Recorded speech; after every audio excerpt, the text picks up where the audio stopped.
Here's a little trick that will help open up new ways of writing guitar riffs and chord progressions that rely less on classical harmony and will help you to think in a more contemporary or progressive music mindset.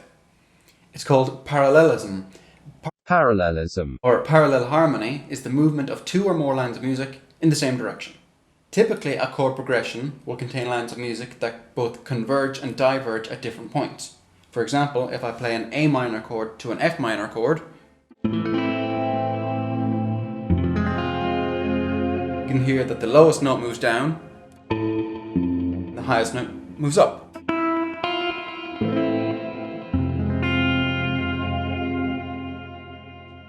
And lots of similar stuff happens with the notes in between. This is a good progression in terms of classical harmony. Parallelism is distinct from this in that every note of the chord being played will either ascend or descend as one unit, and will usually move by the same interval. So this time I'll play the same progression A minor to F minor, but using bar chords like this.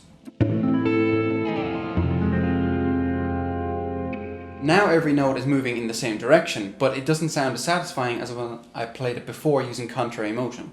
This is parallelism. The go-to examples of parallelism can be found in the music of 19th century composer Claude Debussy. I love Debussy! But for guitarists, more relatable examples include Deep Purple's Smoke on the Water and Black Sabbath's Paranoid, you know, the power chord stuff. This should sound very familiar to guitarists as it's the basis for a lot of rock chord progressions. So why is it that when Debussy and Schoenberg do it, it's called art music, but when guitarists do it, they get kicked out of Guitar Center? Well, funnily enough, back in the 19th century, Debussy was also lambasted for his use of parallelism because in its most basic form it just doesn't sound that great, especially when compared to the alternatives, which are proper voice leading and contrary motion, both of which forbid parallel lines of music. So for parallelism to sound good or be harmonically interesting, we need to dress it up a little. We can do that by using more complex chords, shifting some chord tones by a different interval than others, and by ignoring some of the classical harmony rules. When using parallel harmony, the more we rely on standard harmony rules, the more standard, and in this case bad, the chord progression will sound. But if we set out some arbitrary ground rules to work with, then we can come up with something a little more interesting and unique. In this case, the arbitrary ground rules I'm going to use are: try to follow parallel harmonies, pay extra attention to consonance and dissonance within the chords, and to break free from these rules at certain points to create a little extra interest. This last rule comes from minimalism, where a piece of minimalist music might give you the same thing over and over for 5 minutes straight, but then suddenly change it. A very simple example of parallel harmony is to play the chord progression E major, F major, G major.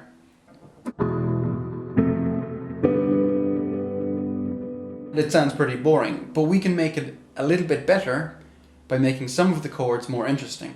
So seeing as the first chord is E major, let's make every chord have E in the bass, using the open bottom string.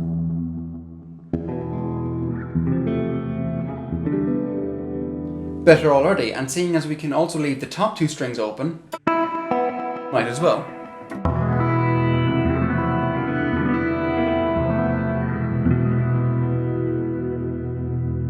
Now we have a parallel chord progression of E, F, G, F, E, surrounded by static pedal notes of E, B, and E. Or to be more scientific, E major to F major sharp 11 with E in the bass, to G major with E in the bass. Let's kick it up a notch a little while keeping the same principle in mind. We take a chord that we know and just shift it up or down.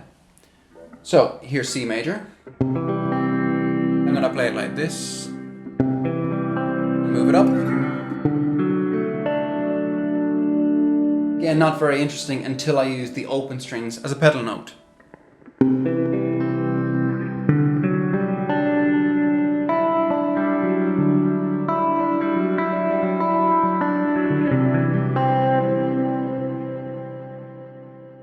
And the last example before showing you all of this in action is to use a chord pair, either a major chord and a minor chord together, or two chords that differ by one note.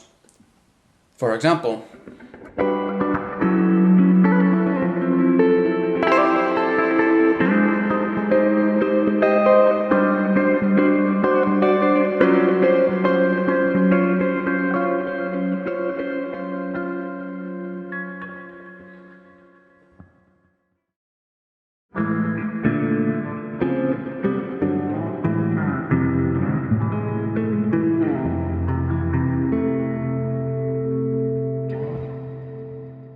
I've told you a little bit about parallelism and shown you some examples, it's time to actually play some music that uses it.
So there you have it. Music that doesn't follow strict classical harmony, is a little more interesting and innovative, but still sounds relatable to the average Joe.